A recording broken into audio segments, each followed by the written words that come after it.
ओशो कहते हैं सुख पाना है तो बुद्ध का गणित सीखें।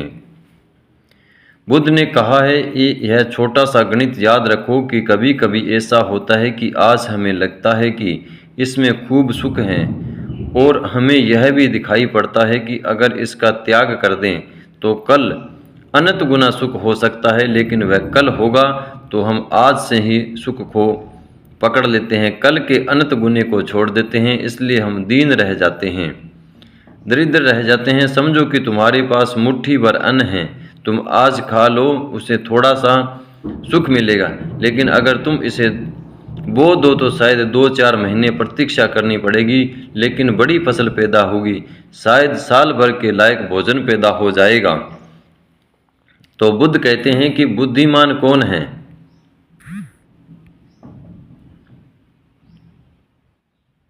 बुद्धिमान वह है जो अल्प को छोड़कर विराट को उपलब्ध करने में लगा रहता है, जो जीवन के आत्मिक गणित पर सदा ध्यान रखता है कि जो मैं कर रहा हूँ इसका अंतिम फल क्या होगा। आज का ही सवाल नहीं है, इसका आत्मिक परिणाम क्या होगा। संभवतः उस दिन जब बुद्ध शंख नाम के ब्राह्मण थे थोड़ी अड़चन हुई होगी। अगर जैनों के मंदिर में गए होंगे तो हिंदुओं ने कहा होगा तुम वहाँ क्यों जाता है, ब्राह्मण थे कष्ट हुआ होगा। अगर हिंदुओं के मंदिर में गए होंगे तो जैनों ने कहा होगा कि तू तो हमारे मंदिर में आता है, अब वहाँ क्यों जाता है, कष्ट हुआ होगा। गांव में शायद पागल समझते होंगे। तुम जरा सोचो कि तुम सब मंदिर मस्जिद में जाकर नमस्कार करने लगो, लोग समझेंगे दिमाग खराब हो गया है। जिनका दिमाग खराब है वे समझेंगे कि तुम्हारा दिमाग खराब हो गया है, कष्ट हुआ होगा, प्रतिष्ठा गंवाई होगी, लोगों ने पागल समझा होगा।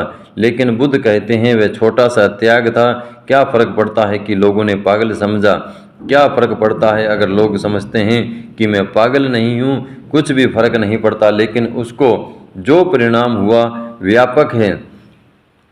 जब गंगा पैदा होती है तो बूंद बूंद पैदा होती है, गोमुख से गिरती है, गंगोत्री तुम अपनी मुट्ठी में संभाल ले सकते हो, फिर रोज बड़ी होती जाती है, वह बड़ी होती जाती है। जब गंगा सागर में गिरती है तब तुम विश्वास भी नहीं कर सकोगे कि यह वही गंगा है जो गोमुख से गिरती है, जो गंगोत्री में बूंद बूंद टपकती है, जिसको तुम मुट्ठी में बांध ले सकते थे, यह वही गंगा है। पहचान नहीं आती, बीज छोटा है, वृक्ष बहुत बड़ा हो जाता है। बुद्धिमान व्यक्ति अल्प सुख को छोड़ता चले, महासुख के लिए छोटे को न पकड़े, शुद्र को न पकड़े, विराट पर ध्यान रखे। दूसरे को दुख देकर जो अपने लिए सुख चाहता है वह वेर चक्कर में फंसा हुआ व्यक्ति कभी वेर से मुक्त नहीं होता।